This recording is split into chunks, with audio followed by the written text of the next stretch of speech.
네, 안녕하세요. 약드래브의 칼로리입니다. 자, 오늘은 파스 이야기를 좀 나눠볼까 합니다. 최근에 영상들을 좀 찾아보면 이 파스를 혈관 위에 붙여라. 그래서 예를 들어 손목 같은 경우도 손목이 아플 때 아래쪽에 혈관 쪽에 붙여라. 또는 목이 아플 때도 혈관이 지나가는 뭐 이런데 뭐 붙여라 뭐 이런 영상들이 많이 나오고 있더라고요. 이게 좀 아닌데, 이게 좀 잘못됐는데, 이런 잘못된 파스 붙이는 방법들이 너무 퍼져나가는 것 같아서 파스 붙이는 법에 대한 이야기를 좀 나눠볼까 합니다.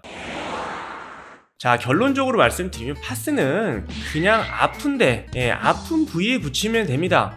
굳이 주변의 혈관을 찾지 않고 정말 아픈 부위, 제일 아픈 부위에 붙이면 되는 게 파스입니다. 우리가 먹는 진통제들은 혈관에 흡수가 돼서 전신을 돌아다니면서 그 진통과 염증을 가라앉히는 효과를 갖게 되는 건데요. 그래서 아픈 부위뿐만 아니라 전신에 통증과 염증을 가라앉히는 그런 작용을 갖습니다. 하지만 파스는 국소적으로 아픈 부위에 있는 통증을 경감시키는 효과를 갖기 때문에 그 주변에 붙이면 안 됩니다. 아픈 부위에 붙이면 됩니다. 얼핏 들으면 맞는 것 같습니다. 혈관에 약물이 흡수가 돼서 아픈 부위에 가서 통증과 염증을 가라앉히겠구나, 이게 더 효과적이겠구나라고 생각할 수밖에 없는데, 이는 파스의 원리를 잘 모르고 하는 이야기라고 보시면 됩니다. 자, 일단 파스에 들어가 있는 성분들은 대부분 종류마다 좀 다르기는 합니다만 기본적으로 진통 소염제가 들어가 있고요. 또 멘톨이나 이런 칸파, 혈액순환을 좀 좋게 해주는, 또 통증을 경감시켜주는, 통증을 어찌 보면 못 느끼게 해주는 그런 효과들을 갖고 있는 성분들이 들어가 있습니다. 먼저 진통 소염제 같은 경우는 여러분들 잘 아시는 케토토,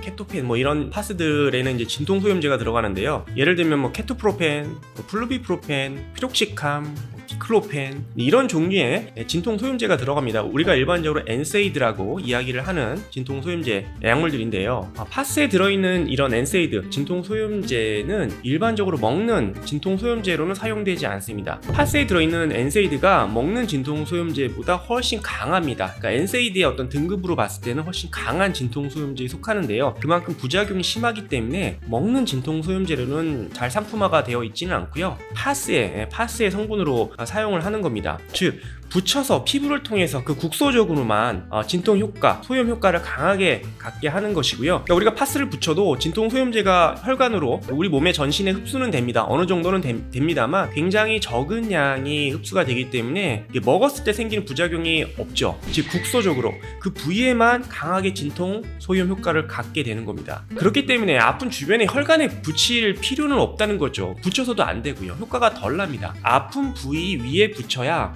붙인 파스 아래쪽에 있는 그쪽에 있는 근육이나 인대나 그쪽의 염증과 통증을 잡아준다라는 이야기입니다. 이해가 되시나요? 그렇기 때문에 혈관에 붙일 필요가 없다.